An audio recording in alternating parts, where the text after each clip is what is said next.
In the heart of a bustling city, there was a man who lived his life on a tight schedule. His days were consumed with meetings, deadlines, and tasks, leaving him no time to pause. He believed that by working harder and faster, success would eventually follow. His mind was always on the next goal, the next task, or the next promotion. He kept telling himself that once he achieved enough, he would finally take a break and enjoy life. One evening, after a particularly exhausting day, he decided to take a walk in the park. Hoping for a little peace, he strolled along the paths. As he walked, he noticed an elderly man sitting calmly on a bench, tossing breadcrumbs to the birds that fluttered at his feet. There was a sense of peace in the old man's demeanor, an ease that stood in stark contrast to the young man's rushed and chaotic life. Unable to resist his curiosity, the young man approached the bench and sat beside the elderly gentleman. "How do you find time to sit here so peacefully?" he asked, "when everyone else is always so busy. Don't you ever feel like you need to be doing more?" The old man smiled as if he had been asked this question many times before. "Let me tell you a story," the elderly man replied. "It might help you see things from a different perspective." The young man leaned in, intrigued, as the old man began his tale. In a small village, there was a farmer who worked harder than anyone else. Every morning, he was out in his fields, planting and harvesting.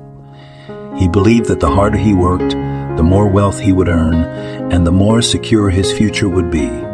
And indeed, the farmer's hard work paid off. He grew more crops than any of his neighbors, and his wealth began to pile up. But instead of taking a break to enjoy what he had earned, he kept working, always telling himself, just a little more, and then I can finally rest. Years passed, and the farmer grew old.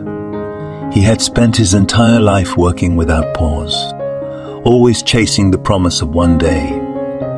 But now, on his deathbed, as he looked around at the chest of wealth he had accumulated, a deep sadness settled over him. He realized that while chasing success, he had missed the very moments that make life beautiful. Time had slipped through his fingers, and no amount of money could buy it back. The elderly man paused, letting the message sink in. The farmer's mistake, he continued, was not working hard. Hard work is admirable, but he forgot that time is the most precious treasure. If he had taken moments to enjoy the simple pleasures along the way, his life would have been much richer. The young man sat in silence, reflecting on the story. It struck a chord deep within him. He thanked the elderly man sincerely and left the park, his heart lighter and his mind clearer. From that day forward, the young man began to live differently. He still worked hard, but he also made space for moments of joy. He spent more time with family and friends, embraced moments of stillness, and found pleasure in life's little things. He discovered that, paradoxically, when he stopped chasing after success so relentlessly, he became more productive at work. His days were now balanced with moments of relaxation, connection, and contentment. This story reminds us that while ambition and hard work are important, they must be balanced with moments of rest, joy, and connection. Life isn't just about achieving more or reaching the next milestone. It's about savoring the journey along the way. Time is a treasure that cannot be bought back, and true success lies not in accumulating wealth or accomplishments, but in living fully and mindfully. We must remember to pause, cherish the present, and find fulfillment in the simple moments. Because in the end, it's these moments that make a life well lived. Thank you for watching. Please like, share, and subscribe. Value your time.